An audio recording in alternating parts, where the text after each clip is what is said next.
নানা অনুষ্ঠানের মধ্যে দিয়ে দিনহাটার আন্তর্জাতিক মাতৃভাষা দিবস পালিত হলো। আন্তর্জাতিক মাতৃভাষা দিবস উপলক্ষে শুক্রবার দিনহাটার শহীদ হেমন্ত বসু কর্নারে দুদিনের এক অনুষ্ঠানের সূচনা হলো।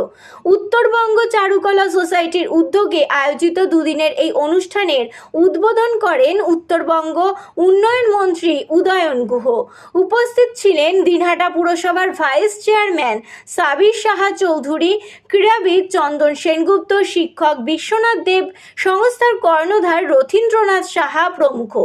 এদিনের এই অনুষ্ঠানে বক্তব্য রাখতে গিয়ে মন্ত্রী উদয়ন গুহ বলেন, প্রতিটি মানুষের কাছে তার নিজ নিজ মাতৃভাষা অত্যন্ত প্রিয়, অথচ বর্তমান বাঙালি সমাজ তার সন্তানরা নিজের ভাষাটিকে সঠিকভাবে বলতে না পারলেও যদি ইংরেজি ভাষা রপ্ত করে তাহলে গর্ব অনুভব করে। কিন্তু বিশ্বে এমন অনেক দেশ রয়েছে তারা ইংরেজি ব্যবহার না করেও কেবলমাত্র মাতৃভাষা ব্যবহার করে উন্নয়নের শিখরে উঠেছে।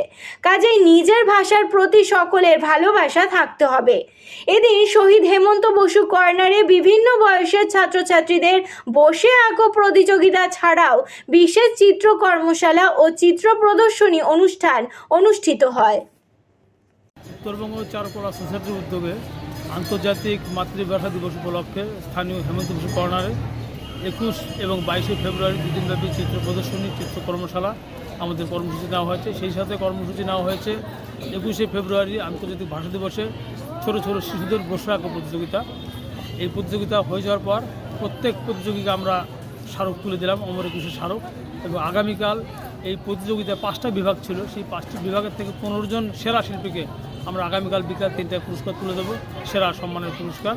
সেই সাথে আমাদের এই চিত্র প্রদর্শনীতে শিশু চিত্রকলা আমরা রেখেছি বেশ কয়েক বছর থেকে। এবারে শিশু চিত্রকলা প্রদর্শনীতে 212 জন শিশু এবং কিশোর প্রতিযোগী অংশগ্রহণ করেছে এবং আমন্ত্রিত চিত্রশিল্পী যারা সিনিয়র রয়েছে উত্তরবঙ্গের বিভিন্ন জেলা, কলকাতা এবং আসামের ধুবড়ী জেলা থেকে শিল্পীরা ছবি দিয়েছেন। মোট 40 জন, মোট 80টি ছবি প্রদর্শিত হচ্ছে। আমাদের এই চিত্র প্রদর্শনীতে যেমন স্থানীয়রাও ছবি দিয়েছে, সেই সাথে আমাদের বাইরের শিল্পী যারা আর্ট কলেজ পাশ করা তারাও ছবি দিয়েছে। আমাদের উদ্দেশ্য এই চিত্রশিল্পটা যে মাত্রায় চলে গেছে সেই মাত্রার সঙ্গে আমাদের দিনহাটার শিল্পীদের তাল মিলিয়ে চলবার জন্য একটা আদান প্রদানের মাধ্যমে আমরা সমৃদ্ধ হচ্ছি।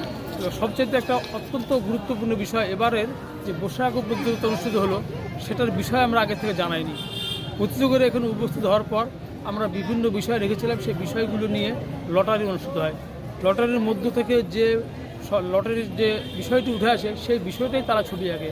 আমাদের উদ্দেশ্যটা হচ্ছে প্রত্যেকটা শিশু বাড়ি থেকে মুখস্থ করে সে পড়াশোনা করে লিখবে তা নয়, বা ছবি আঁকবে তা নয়। তাদের নান্দনিক শিল্পবোধ, তাদের ক্রিয়েটিভিটি যাতে আরও আগামী দিনে আরও বিকাশ ঘটে, এই জন্য আমরা বিষয়টা তাদের সামনে জানিয়েছি। তাদের মনের থেকে তারা সুন্দর সুন্দর ছবি এঁকেছে। আগামী দিনে এই শিশুরাই আগামী দিনে ভবিষ্যৎ হবে, এই লক্ষ্য নিয়েই এই শিশুরা যে নিজের পায়ে দাঁড়াতে পারে, নিজের ক্রিয়েটিভিটি বজায় রাখতে পারে, এটাই হচ্ছে আমাদের উত্তরবঙ্গ চারুকলা উৎসবের উদ্দেশ্য এবং আমরা যা করতে চলেছি এটা আমাদের বিষয়। এবং একটা গুরুত্বপূর্ণ বিষয় যে আমাদের আসামে তেজপুর শিলচরে যে ভাষা আন্দোলন হয়েছিল, 11 জন শহীদ হয়েছিল, তাদেরকে আমরা এবার শ্রদ্ধা অর্পণ করেছি। সেই সাথে বাংলাদেশের 21 ফেব্রুয়ারি যে ভাষা আন্দোলন হয়েছিল 1952 সালে, তাদেরকে আমরা স্মরণ করছি। অর্থাৎ 21 ফেব্রুয়ারি এবং 52 ভাষা আন্দোলন দুটো মিশিয়ে তাদের সবাইকে শ্রদ্ধা জানানো আমাদের উদ্দেশ্য এবং চারুকলা উৎসবের উদ্দেশ্য। আমাদের আগে বড় অনুষ্ঠান করবার চেষ্টা করব, যে আপনারা সবাই সাথে থাকেন। আমরা অবশ্যই আগামী দিনে আরও বড় অনুষ্ঠান করবো, এটা আমাদের দৃঢ় বিশ্বাস। আমার নাম রথীন্দ্রনাথ সাহা।